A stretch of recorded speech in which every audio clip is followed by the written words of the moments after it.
Hey there! We're going to be reading the story Miss Nelson Has a Field Day. And if you have not watched my other video where we read Miss Nelson is Missing, you may want to go back and watch that one first because this is the first book. And then this is another story in that series. So if you want to listen to that one first. All right, this is Miss Nelson Has a Field Day by Harry Allard and James Marshall. Miss Nelson has a field day. For some weeks now, gloom had blanketed the Horace B. Smedley School. No one laughed or threw spitballs. No one even smiled. Miss Nelson was worried. Everyone was down in the dumps. And it says hamburgers again today. Even the cafeteria ladies had lost their sparkle. Mr. Blandsworth was so depressed he hid under his desk. That's their principal. It's the worst team in the whole state, he said. And it was true. The Smedley Tornadoes were just pitiful. They hadn't won a game all year. They hadn't even scored a single point. And lately, they seemed only interested in horsing around and in giving Coach the business. Why practice? They said. We'll only lose anyway. We're in for it now, said old Pop Hansen, the janitor. The big Thanksgiving game is coming up, and the werewolves from Central are real animals. They'll make mincemeat out of our team. What's to be done? Said Miss Nelson. We need a real expert, said Pop. That afternoon, while Miss Nelson was grading papers, she heard wild laughter. It was coming from the teacher's lounge. Coach Armstrong had cracked up.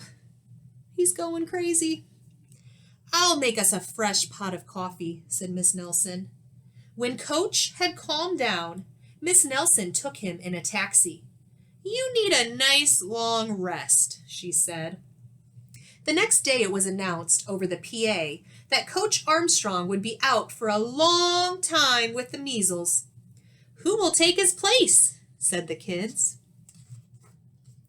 When Miss Nelson passed by Lulu's after school, a serious discussion was going on. We need someone who can really get the team into shape for the big Thanksgiving game, said one kid. Someone who knows how to get results. It's too bad Miss Viola Swamp isn't around, said another. Who? Said a kid who was new in town. You've never heard of Viola Swamp? Said the first kid. The meanest substitute in the whole world? She's a real witch. She'd have no trouble getting results. Mr. Blandsworth, the principal, happened to overhear. He said. So Miss Nelson heard their conversation, and Mr. Blandsworth, the principal, heard their conversation. What do you think's going to happen? Let's see. Said Miss Nelson, and she wasted no time getting home. After rummaging around in her closet, she found what she was looking for, an ugly black sweatsuit. Then she made an important phone call. I'll be right there, said the voice at the other end. I wonder who she called. The next day, Mr. Blandsworth announced that there would be football practice as usual. Whoever it is, said the guys, let's really give him the business. The doors to Coach's office flew open, and out stepped a lady in an ugly black dress. My name is Viola Swamp, said the lady, and I am here to get results. It's Blandsworth, cried the guys, and they laughed him off the field. So that was their principal trying to be Miss Swamp. Oh, rats, said Blandsworth. How could they tell?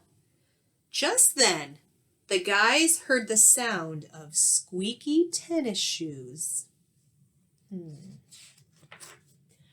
I am Coach Swamp, said the lady in the black sweatsuit. The team's fullback tried to tiptoe away. Not so fast, Mr. Smarty, said Coach Swamp.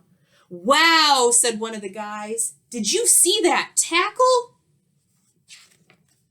Coach Swamp was a real expert. She put the team to work right away. The guys had never done so many leg raises.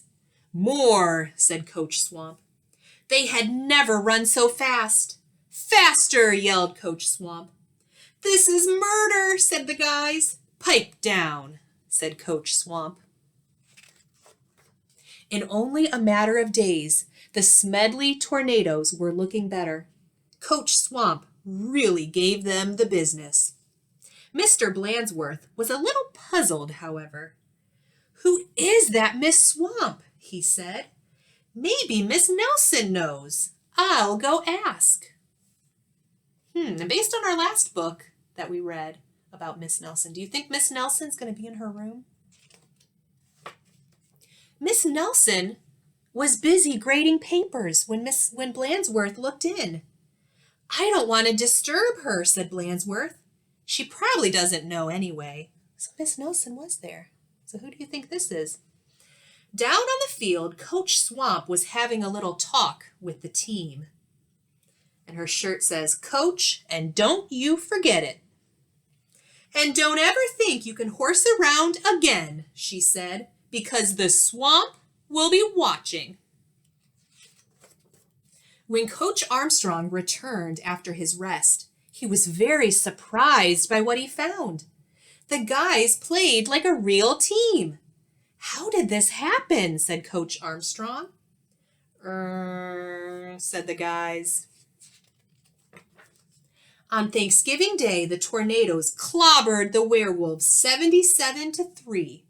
It was a great day for the Horace B. Smedley School. Mr. Blandsworth treated the whole team to hot dogs at Lulu's. Miss Nelson went home tired and happy. Ooh, what do you see?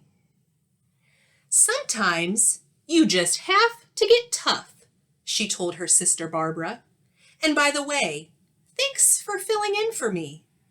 Anytime, said Barbara. Anytime. So that whole time, Miss Nelson has a twin sister. So they were in on it together, weren't they? All right, so this book was about a football team. And so what I want you to do now is to think of something active that you like to do. So it could be football, but it could be something else like soccer or gymnastics or tennis or dancing. And I want you to spend 20 or 30 minutes doing that activity so you can go outside or find an open space to do that activity and have some fun. All right, thank you for listening today to Miss Nelson Has a Field Day, and I will see you later.